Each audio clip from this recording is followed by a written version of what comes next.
Welcome to the deep dive. If you've been watching the Indian financial markets, the scale is just staggering. Yeah, absolutely staggering. We're talking what? INR 77.1 trillion in overall quarterly average AUM recently. Exactly. And today we're taking you inside the strategy room of one of the real heavyweights, Nippon Life India Asset Management, or NA India. Right. And our mission really is to unpack how they're managing to dominate in this, well, frankly, explosive growth market. We've dug into their Q2 FY26 results, the investor calls, and the headline. It's pure momentum. Yeah, tell us. NAM India recorded its highest ever quarterly operating profit, INR 4.19 billion. Wow. Okay, highest ever. That sounds like, popping the champagne. It does, but But there's always a but, isn't there? there is, because here's the thing. The core challenge, really, in asset management is that as you get bigger, Your margins get squeezed. so basically, Yeah. scale, regulation, Yeah. it puts pressure on those average margins. So our job today is to try and uncover that secret sauce. How did they hit this record profit while fighting that structural margin pressure? What's the actual story? Precisely. We need to look past just the sheer volume and into the strategic moves they're making. Especially in those specialized products we hear about. Yep, specialized products, and also how they're dealing with, the new regulatory stuff potentially coming down the pike. Okay, so let's start with where they stand. Their market position.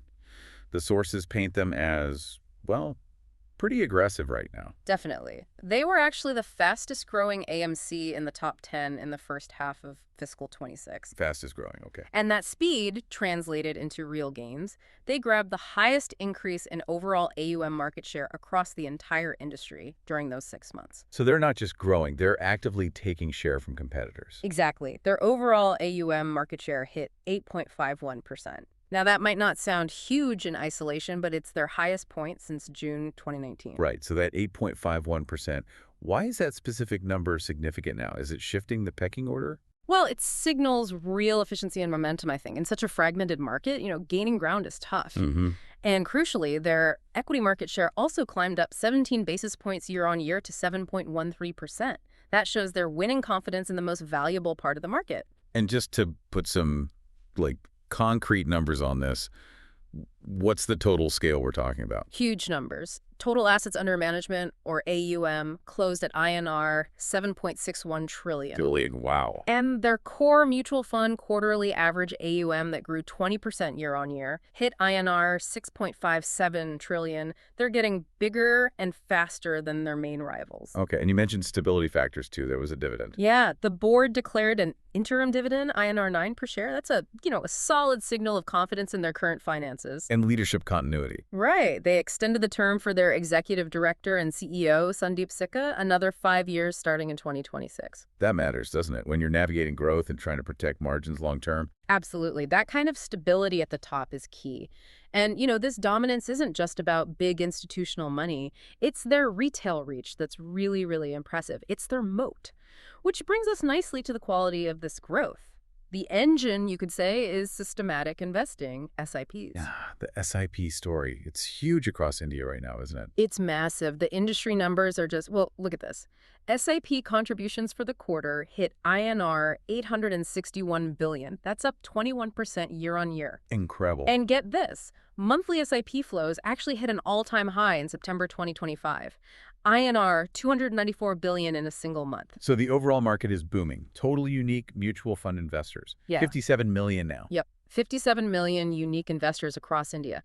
But here's where NM India really stands out. Okay. Their market penetration is just unparalleled. They have the largest investor base in the whole industry, 21.9 million unique investors. Right, 21.9 million out of 57 million total. Do the math. That's more than 1 in every 3 unique mutual fund investors in India investing with NM India. 1 in 3. That's dominance. That's the moat you're talking about. That's the competitive advantage right there. And it translates directly into AUM. So what does their retail book look like? Retail AUM stands at INR 1.93 trillion. That makes up 29% of their total AUM, which is actually higher than the industry average of 27%. So they're punching above their weight in retail specifically. They are. And they're also growing their high net worth individual H&I segment nicely, too. That AUM was up 23% year on year. Okay, so broad-based growth. Mm-hmm. What about the SIP specifics for NEM India? Their own monthly systematic book is climbing fast. Reached INR 36.4 billion. That's a 10% jump just quarter on quarter. Strong momentum. And here's a critical point. Their SIP market share for September was 10.02%. Remember, their overall equity AUM share was just over 7%. Right, 10% SIP share versus 7% equity AUM share. So they're capturing a disproportionate amount of the new ongoing investment flow that builds a massive runway for future growth. They're winning the future, basically. Okay, but managing that sheer volume, 21.9 million investors, Yeah. how do they do that efficiently? It must be tech, right? Digital. Yeah, absolutely. It's heavily digital now. The company reports that the SIP book coming specifically through fintech platforms is now about 25% by value. A quarter of their SIPs from fintechs. That's significant integration. It is. And even more telling, look at new business. Digital channels drove a massive 75% of all their total new purchases, plus new SIP transactions in the first half of fiscal 26. 75%. Okay, so they've really cracked the digital acquisition code. That must help with costs while they scale up. Exactly. It's key to managing cost efficiency. So they've clearly mastered the volume game. They've got the users. They've built the digital pipes. But like we said at the start, volume often pressures margins. So let's pivot now to how they're trying to defend profitability. This means looking at the specialized segments, right? Exactly. This is where the narrative shifts a bit, from just sheer size to, let's say, high-yield velocity. Take ETFs, exchange-traded funds. Okay, ETFs. They're big there, Pitt. They're the leader, category leader. AUM of INR 1.83 trillion. That gives them almost 20% market share, 19.77% to be precise. Nearly 1/5 of the entire ETF market. And they dominate the activity too. They hold 50%, half of all industry ETF folios, and almost half, 49% of the ETF trading volume on the NSE and BSE. Wow, so they are the ETF market practically.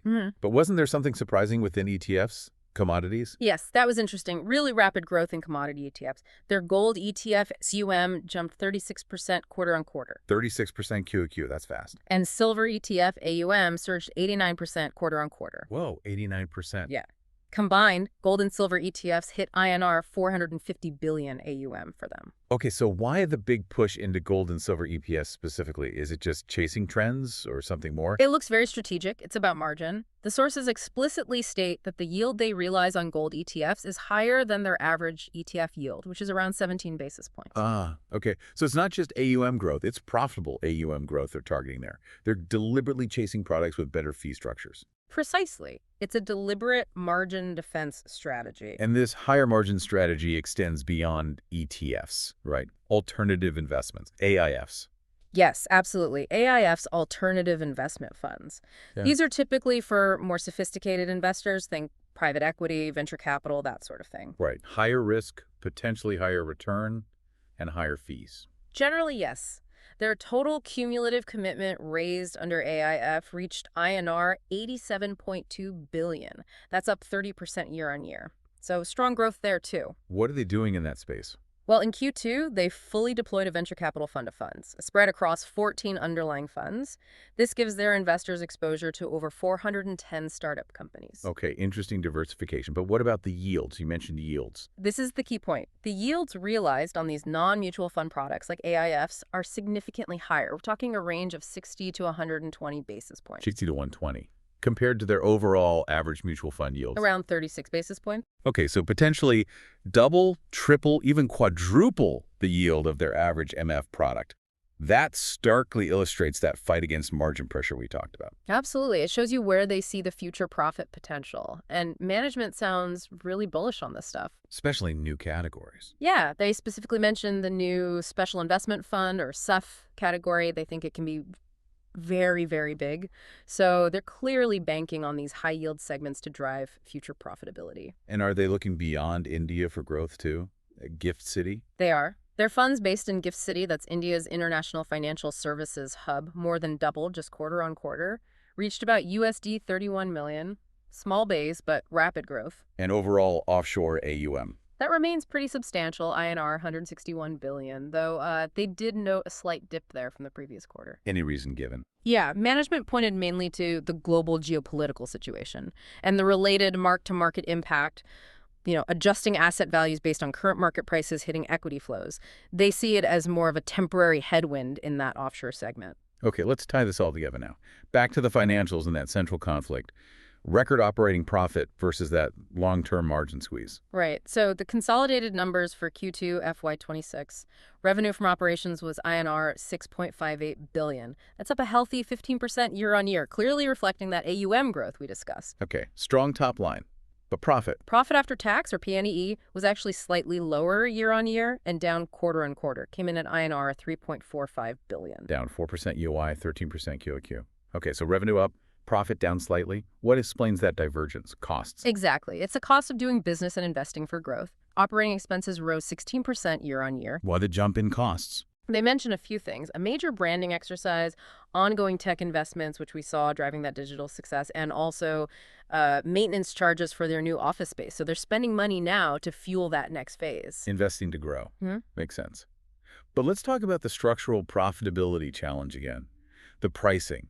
You mentioned the yields earlier. Yeah, let's recap those key asset class yields. Equity was realizing 54 basis points, debt 25 basis points, liquid funds only 12 basis points, and the overall blended average was 36 basis points. Okay, 36 basis points overall. But what's the crucial strategic point about how scale affects this? You said management expects yields to decline. Yes, they expect the historical trend of a 1 to 2 basis point decline in their overall average yield each year to likely continue. But why? Why does yield go down even when AUM is booming? It seems counterintuitive. It's because of something called telescopic pricing. It's actually a regulatory requirement in India. Okay. As a fund's AUM grows past certain size thresholds, the maximum fee percentage, the total expense ratio, or TER that the AMC can charge must decrease.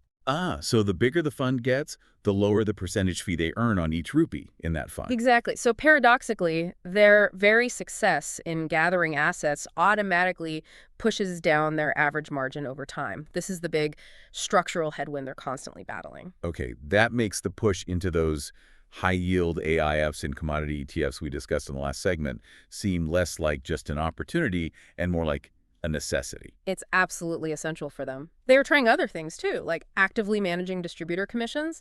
They mentioned they rationalized the structure on one scheme this quarter, continuing a strategy that now covers about 60% of their equity AUM on a variable basis. Trying to find savings where they can. But external factors are looming too, right? You mentioned regulation earlier? Yes, specifically, there was a recent SEBI consultation paper released October 28th, 2025. And what's the company's take on its potential impact? Well, the official line from management is that they view the paper as generally positive for promoting clarity and investor protection. Standard industry response, really. But crucially, they also explicitly confirmed they are still evaluating the potential financial impact if the proposals were implemented as they are currently written. Financial impact usually means costs, right? It often does. So it suggests that their cost structure already under pressure from necessary investments, and that telescopic pricing effect could face additional pressure from new regulatory compliance costs. It's another layer to manage. Right. So let's try and summarize the whole picture. We've tracked a really powerful story here. AUM India is clearly the fastest growing among the top AMCs right now. Achieving record operating profit. Driven by that incredible retail reach, remember, 1 in every 3 unique mutual fund investors in India and phenomenal digital conversion rates. Yeah, the scale and digital execution are undeniable. The challenge, though, the flip side, is that this core success itself structurally compresses their margins over time because of that telescopic pricing rule. Right. So their core strategy to fight that erosion is very clear now. It's aggressive investment into those specialized high-yield product segments. Exactly. Things like AIFs, gold ETFs, silver ETFs, areas where the margins can be, potentially 3 times higher or more than their plain vanilla core business. Okay, so this leaves us, and you listening, with a final kind of provocative thought to chew on. We've seen that the bulk of their business, the core mutual fund AUM, is structurally designed to become less profitable per unit over time as it grows. They're offsetting this with these niche, high-margin products. But what happens if those potential new regulatory compliance costs start to bite into overall profits? How far can innovation in these specialized, high-yield areas really go to offset that long-term, almost systemic margin pressure on the core products? Yeah, it's a really interesting tension. It's this constant balancing act, isn't it, between driving scale in a democratized market and maintaining profitability in a tightly regulated and rapidly evolving financial landscape. How will they manage that delicate balance? that really dictates the future of their business model. Absolutely. It's the core strategic challenge. Okay, that's the end of our deep dive into NAM India's strategic quarter. Thanks for joining us.